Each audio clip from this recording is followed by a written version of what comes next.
life is so crazy and time is so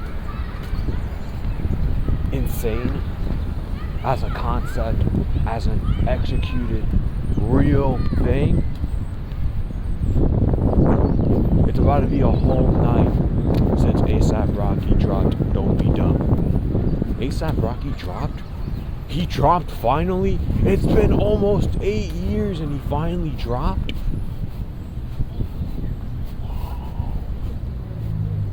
Let's give first thoughts. I don't think I'm going to give a review. Maybe I do, but not yet. It's kind of too early for that.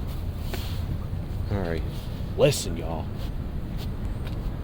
So A$AP Rocky has dropped finally his anticipated album.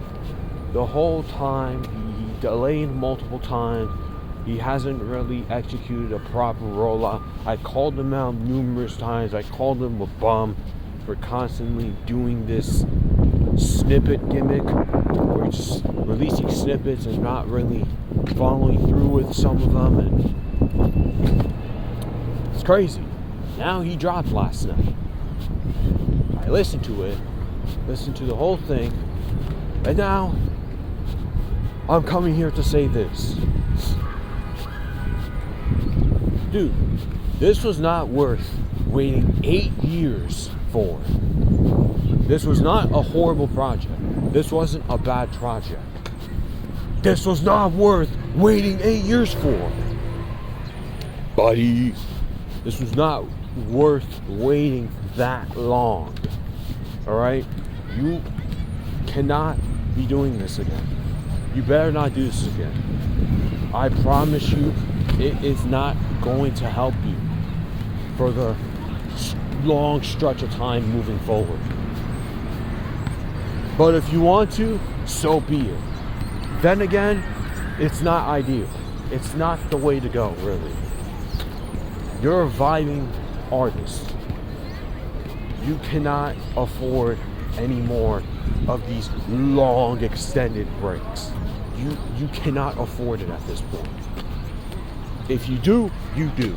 However, from my perspective, you cannot afford another 8-year hiatus.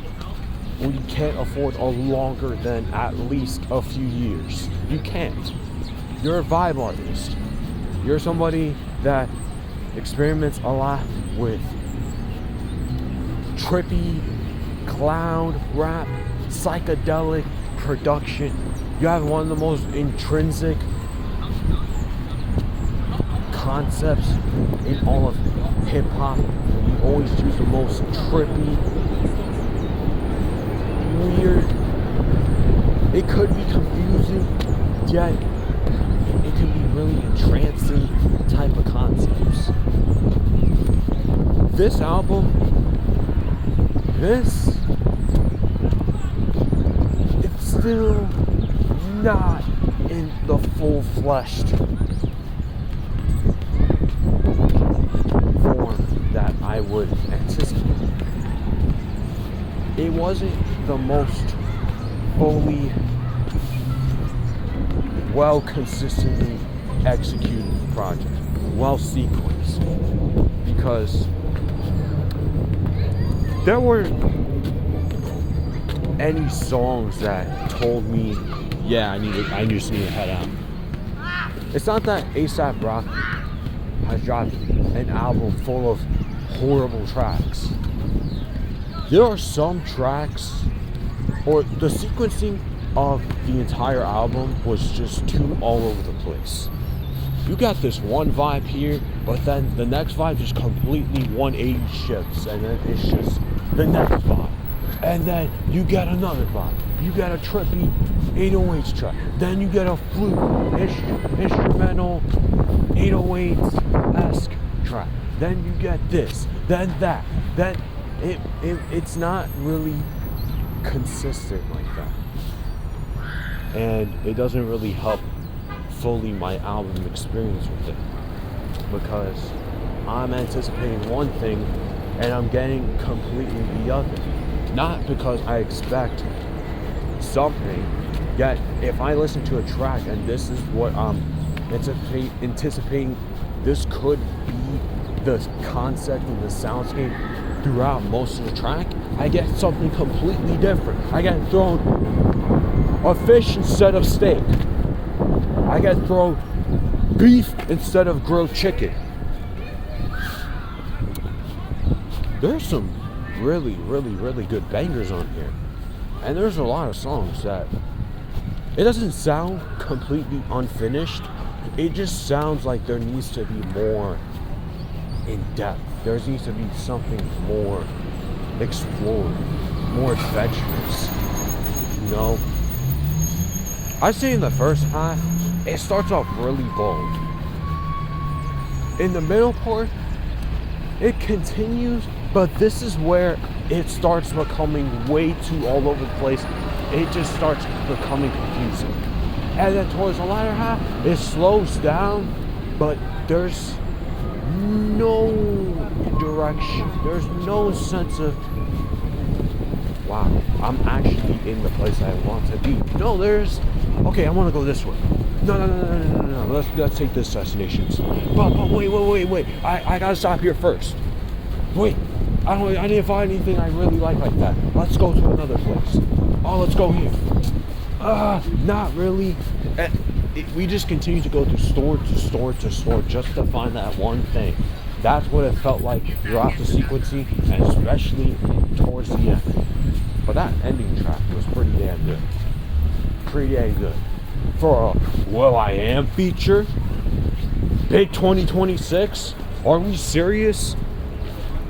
We can't be giving Will I Am features in Big 2026 so shamelessly.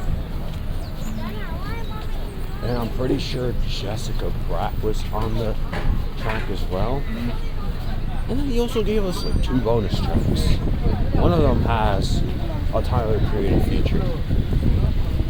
That Tyler track was interesting.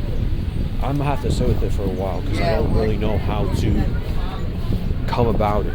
Not that it was a horrible track, not that it was an amazing, lucrative track. It was just a track where, okay, I need another listen. I don't really know how to process it. So there was that. So that's just my first initial thoughts. I'm not gonna really make it seem like this is the final fleshed out, complete review, because it's not. I don't really know what to make of most of these tracks in the first place because everything just sounds all over the place. Probably my favorite song out of the bunch on first listen is Whiskey. That Whiskey track is amazing. I love that track. It's a banger. However, that Westside Gunn feature, he should have had a verse. Him doing ad-libs at the end kind of put me in a trance, and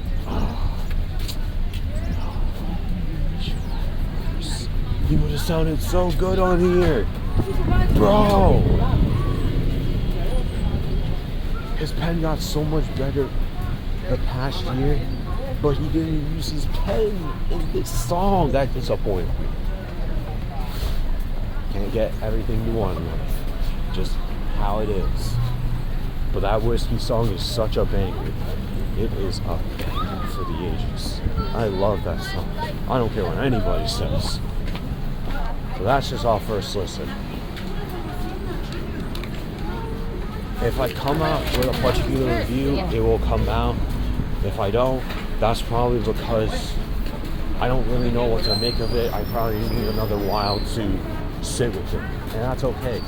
You don't need to rush everything. You don't need to set particular deadlines for everything.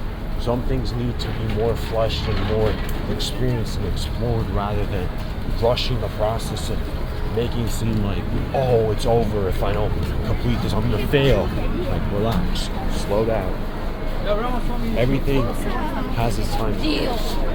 So just be careful out there.